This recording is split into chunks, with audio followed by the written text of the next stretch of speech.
Salam hemmäňize. Şugunky videomyzyň temasy 2021-nji ýylyň trend renkleri we kuhня dizaynlary. Şugunky videomyzda size renkleri beýleki materiallar bilen birlikde nähili ulanmalydygyny, beýleki renkler bilen garaşdyryp nähili dizayn etmelidigi barada gysgaça aýtyp bermekçi.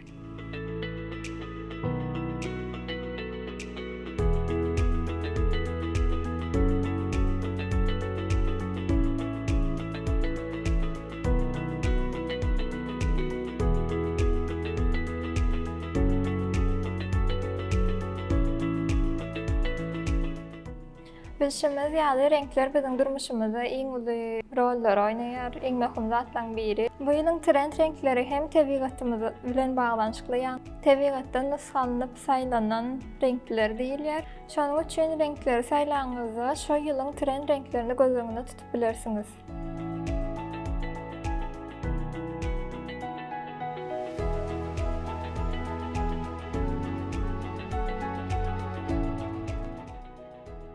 Bu ýylyň birinji we iň şuur renkleriniň biri olive green rengi diýilýär. Ýani türkmençe aýdymyzda zeytun ýaşyly. Bu renk adamlara rahatlyk duýgusyny berýänligi sebäpli renki jaýyňyzyň istendik ýerinde hem ulanyp bilersiňiz. Meselem bu renkleri daşky gapyňyzda, kuhня mebellerinde, diwarlarynda ýa-da beýleki kiçik detalllarda hem ulanyp bilersiňiz. Onun başına zeytun ýaşyl renkini ağaçdan ýasalan mebelleri bilen ýa-da altyn metaldan ýasalan beýleki kiçik zatlar bilen hem dizayn edip bolýar. Onun başyndan eger beýleki renkler bilen garaşdyryp ulanmak isteseňiz, onda gök we ýaşylyň beýleki tonlary bilen bile garaşdyryp ulanyp bilersiňiz. İkinji trend renkimiziň biri bolsa urban bronze, ýagny goýu çal renk diýsegem bolar. Bu renk goňur, çal we goýu ýaşyl renkleriniň birleşmeginden emele gelipdir. Bu renk jaýyň içinde sada we minimalist atmosferany berýänligi sebäpli bu renkleri jaýyňyzyň giýrelgelerinde ýa-da koridorlaryňyzda ulanyp bilersiňiz. Eger-de çal renkini esasy renk hökmünde, ýagny diwarlaryňyzda, kuhняň mebellerinde ýa-da tutuş kuhняňyzyň özüni şo renk etmek isleýän bolsaňyz, onu beýleki renkler ýaly ağaçdan ýasalan mebeller bilen dizayn edip bilersiňiz ýa-da ak mermer we kojadan ýasalan kiçik mebeller bilen bile ulanyp bilersiňiz.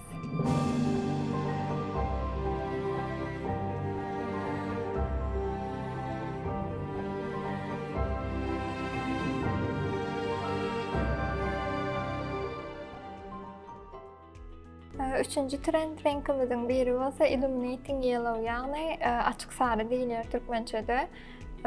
Bu renkleriň iň açygy hökmünde hasap edilýär we psikologik tarapdan seredemizde sary renk adamlaryň ünsini özüne gaty çalt çekýär we adamlaryň döredijligini ösdürmäge kömek edýär. Bu renk adamlaryň ünsini özüne gaty çalt çekýändigi üçin öýüňizde, giriş kapylarynda, perdeleriňizde, kuhняňyzda, diwarlaryňyzda ýa-da üns çekmek isleýän istendik bölegiňizde ulanyp bilersiňiz.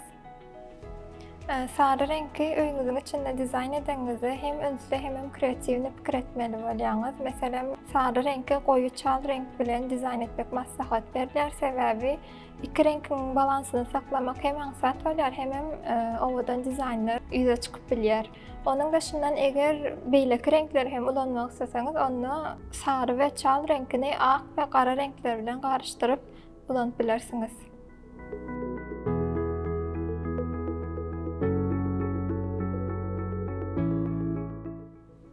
Indi bolsa bugünkü ikinji temamyz, ýagny bu ýylyň trend kuhня dizaynlary barada aýtyp bermekçi.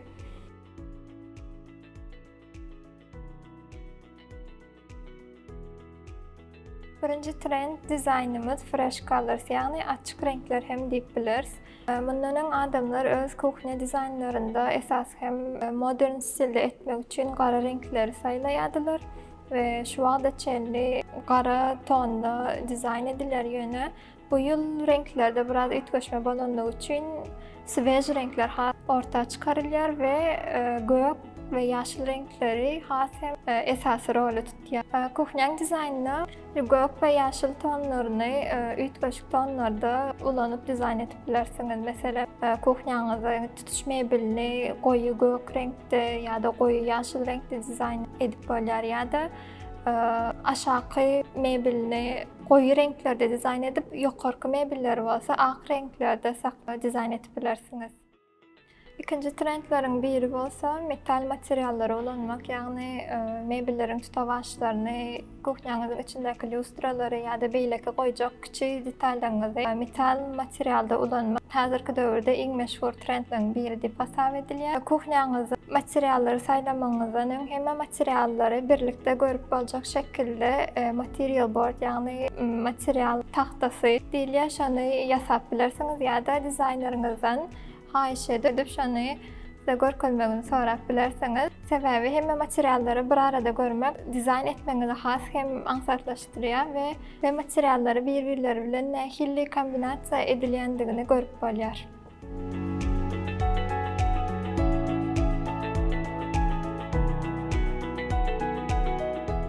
Üçüncü trendleriň biri bolsa şkafly. Kuhняňyzyň içindäki ýokarky şkaflary patalogy çenli degirip dizayn etmek hem kuhняňyzyň içini giň örkezer hem kuhняňyzy zatlaryňyzy goýmana ýerleri köpeldir. Egerde minimalist dizayn isleýän bolsaňyz, onda kuhняňyzyň ýokarky şkaflaryny tutuş aýyryp, onuň ýerine açyk polka şekillerde öz isteňize görä dizayn edip goýup bilersiňiz.